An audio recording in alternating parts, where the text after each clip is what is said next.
and the local index will be chasing those lost gains today after a flat end to last week's trade. The JSE ending September lower, the local bourse falling 3.37% as the higher for longer interest rate narrative by the United States Federal Reserve weighing on the markets. Let's speak now to Simon Brown, JustOneLap founder, who joins us for a quick markets update. Good morning to you, Simon.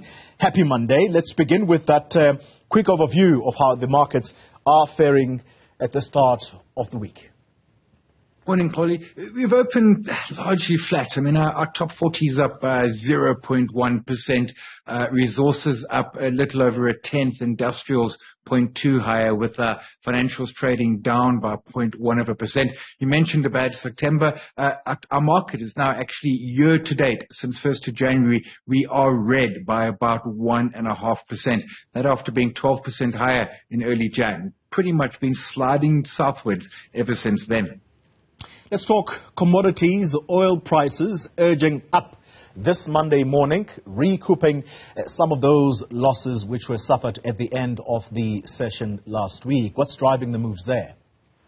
Yeah, we've got Brent trading at 92.43. We've seen 95 a couple of weeks ago, but as you mentioned, we'd seen it softer towards the end of last week. There's really two drivers, and obviously it's supply and demand. And in one sense, the supply being restricted by Saudi Arabia and Russia, OPEC Plus. They're pulling back on production and will continue to do so through to the end of the year. That's to try and push prices higher. And on the flip side, there is demand for oil, although the global economy is not growing at a fast pace. It's growing enough that demand for oil is actually picking up and hitting almost all-time highs, while we've got those production cuts. If anything, the risk to oil is it's going to move higher, and of course that's going to hurt petrol costs. That ends up in food.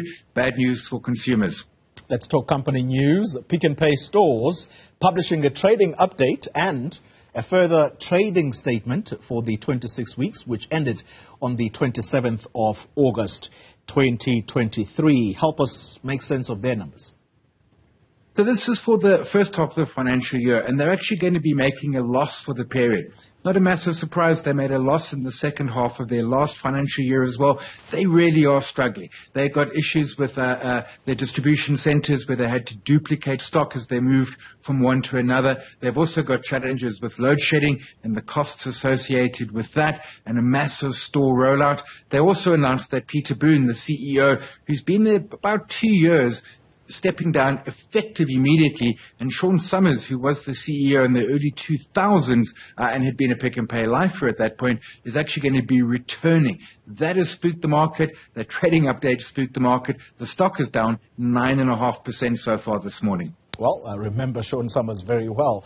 Let's conclude, Simon, with this particular story. A court in the United States ruling that Comair can proceed with its fraud claims against Boeing. This is over a 2013 agreement to buy 8 of the 737 MAX aircraft. Talk us through the developments there. What's going on? Yeah, so if you remember those 737 MAX, there was the Lion Air crash late 2018, Ethiopia Air early 2019. And the claim here by Comair is that when they were sold these planes by Boeing, they were told that they were the same to fly as a standard 737. And that's important around pilot training or retraining, as the case may be.